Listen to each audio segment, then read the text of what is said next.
Hello everyone, সবাই কেমন আছো? ভালো আছো তো?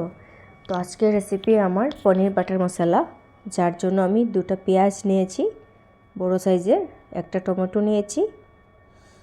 তো পেঁয়াজগুলো আমি একদম কুচি করে কেটে নেব।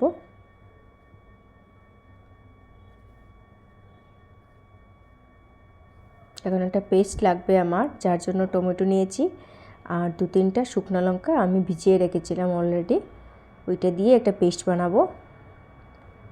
কাজু নিয়েছি 14-15টা হবে, ওইটার একটা পেস্ট বানিয়েছি।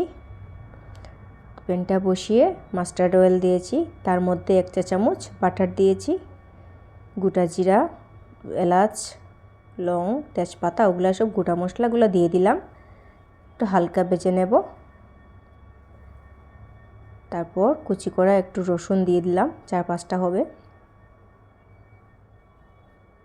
এবার কুচি করা পেঁয়াজগুলো দিয়ে দিচ্ছি,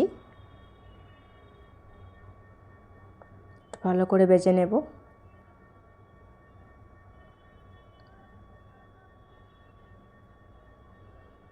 তো ব্রাউনি কালার যখন এসে যাবে, তার মধ্যে আমি দিয়ে দেব আদা আর রসুনের একটা পেস্ট, সাথে আমি দেব লঙ্কা গুঁড়ো, হলদি গুঁড়ো। ভালো করে মিক্স করে নেব।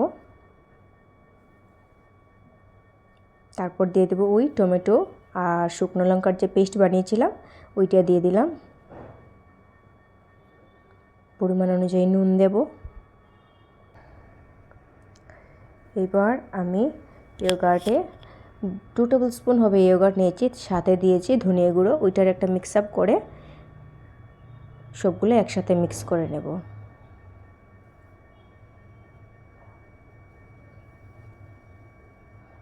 তারপর ওই কাজুর পেস্টটা দিয়ে দেব।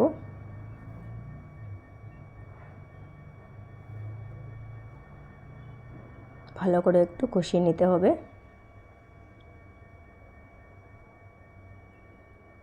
তো ওইটা একটু লো ফ্লেমে করে আমি রেখে দিলাম। আর এইবার একটা আমি পনিরের ফ্রাই বানাবো হালকা। তো বাটার 1 চা চামচ নিয়ে পনির দিলাম, সাথে কাঁচা লঙ্কা আর আদা একটু কেটে দিয়েছি, লঙ্কা গুঁড়ো, হলদি গুঁড়ো দিয়ে একটু হালকা ফ্রাই করে নেব। তারপর ওই বানানো আমার গ্রেভিটাতে দিয়ে দিলাম, সাথে কস্তুরি মেথি দিয়েছি, হালকা নুন দিয়েছি, গরম মশলা একটু অ্যাড করেছি। ভালো করে এখন নাড়াচাড়া করে দেব। লাস্টলি মালাই দিয়ে দেব। মালাইয়ের এক্সচেঞ্জে ওইটা আপনারা ক্রিম চাইলেও দিতে পারেন, মিল্ক ক্রিম যেটা থাকে।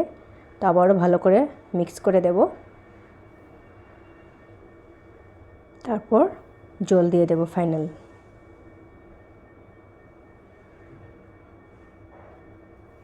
বাস হয়ে গেল।